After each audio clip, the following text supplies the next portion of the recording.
The winter cold sliced through my clothes like a thin blade.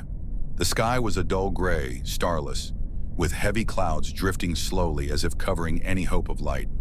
The city lay shrouded in thick darkness, streetlights flickering weakly, leaving vast voids swallowed by the night.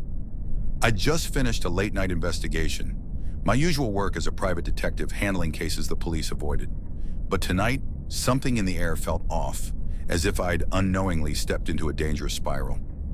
My old truck rattled along the deserted suburban road, miles from the city center. The sound of tires crunching gravel mingled with the wind whistling through the cracked window, creating a monotonous hum that, instead of calming me, weighed on my chest. The night was too quiet, too empty, as if the world had vanished, leaving only me in this endless road. I glanced at the rearview mirror, catching my own tense eyes, those of Jack Carter, but beyond that, just pitch-black nothingness. My heart started beating faster, not from the cold, but from a vague sense I was being watched. I tried to reassure myself. Maybe it was exhaustion after a long day investigating a young girl's disappearance, or my imagination running wild with the grim tales I'd heard from witnesses.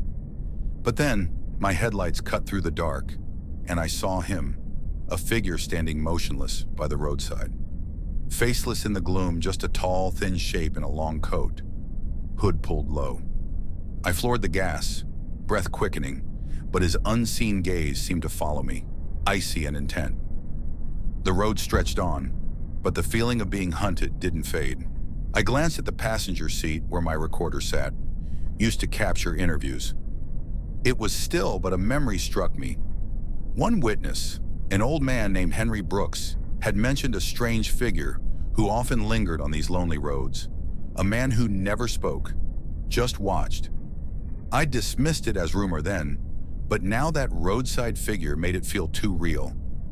Unable to bear it any longer, I swerved, stopping the truck a few hundred meters past him. The wind howled as I stepped out, carrying the damp scent of earth and distant smoke. I flicked on my phone's flashlight, scanning around. Ahead, a few meters off, stood an abandoned building, walls streaked with moss, windows shattered like empty sockets. Its iron door creaked ajar, a faint yellow glow leaking from within. No sign of the figure, but my gut screamed he was close. I stood there, breath fogging in the frigid air, torn between reason and instinct. Logic told me to drive away, but curiosity, the trait that made me, Jack Carter, a detective, drew me toward the building. My footsteps echoed harshly on the road, each one a warning. As I neared, a musty stench mixed with old motor oil hit me, hinting this place might once have been a mechanic's shop, long forgotten. I pushed the iron door. It screeched like rusted metal grinding. Inside was a vast, empty space, lit only by a dangling bulb, its frayed wires swaying, casting flickering shadows. The air was heavy, dust coating the cracked concrete floor. My steps echoed, but something felt off. The echoes didn't match, as if someone else was pacing in a hidden corner. I stopped listening. Wind hissed through the gaps, but then came another sound, a faint metallic scrape, like something heavy being dragged upstairs. My heart pounded, but I couldn't turn back. I had to know. In the corner, a rotting wooden staircase led upward, its steps warped and groaning. I took the first step. The wood creaked under me. My flashlight trembled, illuminating walls scratched with old graffiti, some like scrawled symbols I couldn't decipher. Each step pulled me deeper into a maze of danger. The air grew stifling, reeking of oil and stale sweat. Signs of human presence. At the top, I pushed open a decayed door into a small, low-ceilinged room. Light from a broken window faintly lit old newspapers plastered to the walls. Yellowed headlines about local disappearances from years past. On a scarred wooden table sat a tattered leather notebook, its binding loose. My hands shook as I opened it. Handwritten pages detailed a man calling himself the Watcher. He wrote of tracking people on this road, noting their habits, choosing those worthy of the game. The last page listed names, some crossed out in red ink with dates. The final unstruck name, brown-haired girl, blue dress, March 12th, matched the victim I was investigating, Emily Harper. My heart stopped. Then a knock echoed from the stairs. Slow, deliberate, like metal tapping wood. I spun around, seeing nothing. The knocking ceased, replaced by heavy footsteps climbing up. I bolted from the room, racing down the stairs, but halfway, a tall, thin figure appeared below, holding a metal rod, head tilted, watching me. I yelled, shoving past him, feeling his cold breath as I ran. I fled the building, leapt into my truck, and sped off. In the mirror, he stood at the entrance. Flashlight flicker. Voice again. "Don't run. I'll always find you." His confidence chilled me, as if he'd done this dozens of times without fail. A sudden knock at the door made me drop the recorder. I froze, listening. It repeated, slow and deliberate, testing me. Police don't knock like that, I thought, heart pounding. I crept to the door, peering through the peephole. The hallway was dark, empty, but the knocking shifted to the window. I cracked the curtain, nothing. Then on the floor, a small paper slipped under the door, scrawled, "Think you can hide?" I stumbled back, knocking over a chair. The crash echoed, and instantly, heavy footsteps approached from the hall. Without thinking, I grabbed my keys and bolted through the motel's back exit to the parking lot. I jumped into my truck, roared the engine, and sped into the night. In the mirror, a tall, thin figure stood under the hallway's faint light, holding a metal rod, head tilted. He didn't chase, just watched, as if certain I couldn't run forever. I drove for 2 hours, aimless, desperate to distance myself. At dawn, I stopped at a deserted gas station, hands trembling as I fueled up. My phone rang. Another unknown number. Hesitating, I answered. The raspy voice, "You run fast. I like that. Gas station 17, right?"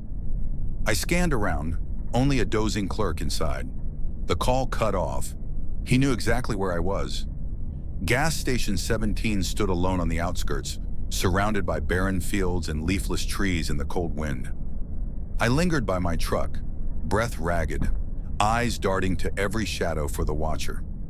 He knew I was here, making me feel like trapped prey, though only the snoring clerk inside shared the scene. I approached the counter, banging to wake the middle-aged man, Tom Grayson.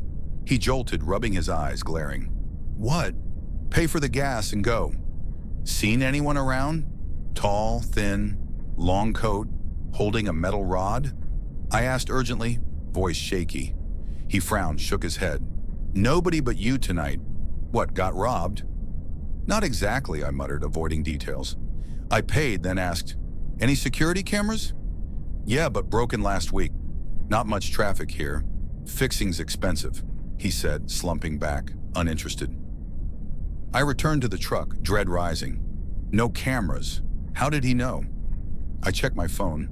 No odd apps, no hacks. Then I eyed the recorder on the passenger seat. A chilling thought hit. Had he bugged it? I inspected it, found nothing, but tossed it out the window anyway, severing any link.